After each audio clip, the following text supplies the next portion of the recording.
Hi hello ಎಲ್ಲರಿಗೂ ಶುಭ ಸಂಜೆ.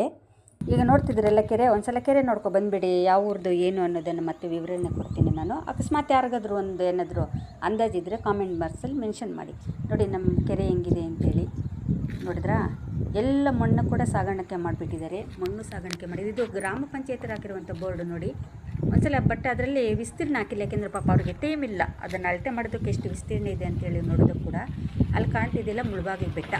ಇನ್ನು ಸ್ವಲ್ಪ ಮುಂದೆ ಬಂದರೆ ಮುಳುಬಾಗಿಲು ಬೈಪಾಸ್ ನೋಡಿ. ಮಣ್ಣು ಎಲ್ಲ ಹೆಂಗೆ ತೆರವುಗೊಳಿಸಿದ್ದಾರೆ ಅಂತೇಳಿ. ಇದಕ್ಕೆ ಸಂಬಂಧಪಟ್ಟಂಥ ಅಧಿಕಾರಿಗಳು ಏನು ಮಾಡ್ತಿದ್ದಾರೆ, ತಾಲೂಕು ದಂಡಾಧಿಕಾರಿಗಳು, ಗ್ರಾಮ ಪಂಚಾಯತಿ ಅಧಿಕಾರಿಗಳು, ಇದಕ್ಕೆ ಸಂಬಂಧಪಟ್ಟಂಥ ಇಲಾಖೆ ಅಧಿಕಾರಿಗಳು ಇದ್ರ ಬಗ್ಗೆ ಗಮನ ಹರಿಸಿಲ್ಲ ನೋಡಿ. ನಮ್ಮ ಕೆರೆ ಯಾವ ರೀತಿ ಎತ್ತರತತ್ವ ಬೆಳೆಸ್ಕೊಂಡಿದ್ದಾರೆ ಅಂತೇಳಿ. ಇಲ್ಲೇ ಗಿಡಗಳು ಮರಗಳು ಹೆಂಗೆ ಬೆಳೆದಿದ್ದೀವಿ ಅಂತೇಳಿ. ಊರಿನ ಜನರಿಗೆ ಇದ್ರ ಬಗ್ಗೆ ಏನು ಗಮನ ಇಲ್ವೇನೋ.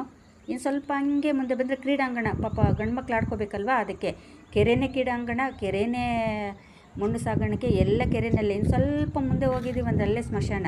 ಯಾಕೆಂದರೆ ಆ ಸ್ಮಶಾನದಲ್ಲಿ ಪಾಪ ಎಲ್ಲೂ ಜಾಗ ಇಲ್ದಿರ ಕೆರೆನೇ ಸ್ಮಶಾನ ಮಾಡ್ಕೊಂಡಿದ್ದಾರೆ. ಇದಕ್ಕೆ ಸಂಬಂಧಪಟ್ಟಂಥ ಅಧಿಕಾರಿಗಳು ಯಾವುದೇ ರೀತಿಯ ಕ್ರಮವನ್ನು ಕೈಗೊಳ್ತಾ ಇಲ್ಲ. ಮತ್ತು ಇನ್ನು ಸ್ವಲ್ಪ ಈ ಕಡೆ ಲೆಫ್ಟ್ ಸೈಡ್ ಬಂದಿದ್ದೀವಿ ಅಂದರೆ ಅಲ್ಲಿ ಗದ್ದೆಗಳಿತ್ತು. ಮೊದಲು ಗದ್ದೆಗಳು ಇದ್ದಾಗ ಎಲ್ಲ ವ್ಯವಸಾಯ ಮಾಡ್ಕೊಂಡು ಸಾವಿರಾರು ರೈತರು ಬದುಕ್ತಾಯಿದ್ರು. ಈಗ ಅದು ಬರಡಾಗಿ ಬೀಡಾಗಿ ಬಿಟ್ಟಿದೆ. ಮತ್ತು ಈ ರಾಜಕಾಲುವೆಗಳನ್ನು ತೆರವುಗೊಳಿಸಿದ್ದಾರೆ. ತೆರವುಗೊಳಿಸಿ ಒತ್ತುವರಿ ಮಾಡ್ಕೊಬಿಟ್ಟಿದ್ದಾರೆ ಊರಿನ ದೊಡ್ಡ ವ್ಯಕ್ತಿಗಳು, ರಾಜಕಾರಣಿಗಳು.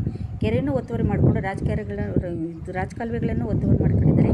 ಇದಕ್ಕೆ ಸಂಬಂಧಪಟ್ಟಂಥ ಅಧಿಕಾರಿಗಳು ಇದರ ಬಗ್ಗೆ ಸೂಕ್ತ ಕ್ರಮವನ್ನು ಜರುಗಿಸಿ ಎಲ್ಲರಿಗೂ ನ್ಯಾಯ, ಈ ಕೆರೆಗೆ ನ್ಯಾಯ ಜರುಗಿಸ್ಬೇಕಂತೇಳಿ ವಿನಂತಿಸ್ಕೊಳ್ತಾನೆ. ಇದೊಂದು